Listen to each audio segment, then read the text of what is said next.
Students हमारा next topic है microscopy का। Microscopy is the technique in which we use microscope. और ये टेक्निक हम क्यों यूज करते हैं? स्मॉलर ऑब्जेक्ट्स को स्टडी करने के लिए, माइक्रोस्कोपिक ऑब्जेक्ट्स को स्टडी करने के लिए। माइक्रोस्कोपी के अंदर आपने सबसे पहले दो बेसिक टर्म्स हैं जिनको याद रखना है, समझना है, और उनमें से वन इज रेजोल्यूशन,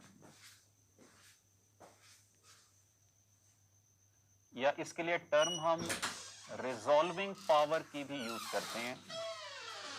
तो रेजोल्यूशन या रिजॉल्विंग पावर हम किसको कहते हैं? Ability to differentiate between the objects. कोई से दो ऑब्जेक्ट्स को डिफरेंशिएट करना, माइक्रोस्कोप के अंदर उसको क्लियरली ऑब्जर्व करना, इसको हम रेजोल्यूशन पावर का नाम देते हैं। और अमूमन किसी भी माइक्रोस्कोप की रेजोल्यूशन पावर को इंक्रीज किया जा सकता है by the aid of lenses. Like अगर हम आई की बात करें तो हमारी जो आईज हैं इनकी रेजोल्यूशन पावर है 1 मिलीमीटर। यानी अगर 1 मिलीमीटर का डिफरेंस होगा दो ऑब्जेक्ट्स के दरमियान तो हम उसको अपनी आई के थ्रू रिजॉल्व कर सकेंगे, डिफरेंशिएट कर सकेंगे। अगर इससे कम होगा तो फिर हमें हेल्प लेनी पड़ेगी माइक्रोस्कोप की। तो इसलिए आपने ये याद रखना है कि जो लेंसेज हैं, माइक्रोस्कोप है, ये क्या करते हैं? They increase the resolving power, resolution power को इंक्रीज कर देते हैं। इसी तरह से एक और टर्म हम माइक्रोस्कोप में यूज करते हैं, वो है मैग्निफिकेशन की, या हम इसको मैग्नीफाइंग पावर का नाम भी देते हैं, और इसको हम x से डिनोट करते हैं। मैग्निफिकेशन हम किसको कहते हैं? Ability to magnify an object, कि हम किसी भी ऑब्जेक्ट को कितना मैग्नीफाई कर सकते हैं, उसके साइज को कितना इंक्रीज कर सकते हैं। और x यहाँ पे टाइम्स को रिप्रेजेंट करता है, कि लाइक अगर आपको कहा जाता है कि इस माइक्रोस्कोप की मैग्निफिकेशन है 400x, तो इसका मतलब ये होगा कि वो उस ऑब्जेक्ट के साइज को 400 टाइम्स इंक्रीज करके दिखा रही है, जो उसका ओरिजिनल साइज होगा।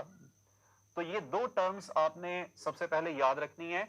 और यहां पर हम इस टॉपिक के अंदर माइक्रोस्कोप की दो टाइप्स बेसिकली पढ़ेंगे। One is the compound microscope या light microscope, and other is the electron microscope. हम उसका बेसिकली कंपैरिजन देखेंगे कि what are the differences between light microscope and electron microscope. जैसा कि मैंने आपको बताया कि लाइट माइक्रोस्कोप को हम कंपाउंड माइक्रोस्कोप भी कहते हैं। और क्यों कहते हैं? क्योंकि यहाँ पे हम दो लेंसेज यूज करते हैं। इलेक्ट्रॉन माइक्रोस्कोप में इलेक्ट्रॉन्स को यूज किया जाता है, और इसकी भी फर्दर दो टाइप्स हैं। One is called transmission electron microscope and other is called scanning electron microscope. सबसे पहला डिफरेंस जो आपने यहाँ पर याद रखना है वो रिजॉल्विंग पावर का है।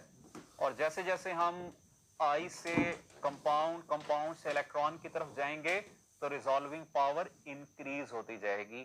आई की हमने पढ़ी थी कि रिजॉल्विंग पावर है 1 मिलीमीटर, कंपाउंड माइक्रोस्कोप की है 2 माइक्रोमीटर, या आप कह सकते हैं 200 टू 250 नैनोमीटर्स। और इलेक्ट्रॉन माइक्रोस्कोप की रिजॉल्विंग पावर है 2 टू 4 एंजेस्ट्रॉम। हमें पता है कि माइक्रोमीटर 10 रेज टू पावर -6 है, नैनोमीटर 10 रेज टू पावर -9 है, और एंजेस्ट्रॉन 10 रेज टू पावर -10 है। तो Aahista Aahista resolving power increase हो रही है। दूसरा इनमें कंपैरिजन आपने याद रखना है मैग्नीफाइंग पावर का, ये भी इंक्रीज होगी। लाइट माइक्रोस्कोप की मैग्नीफाइंग पावर होती है 400 टू 500x।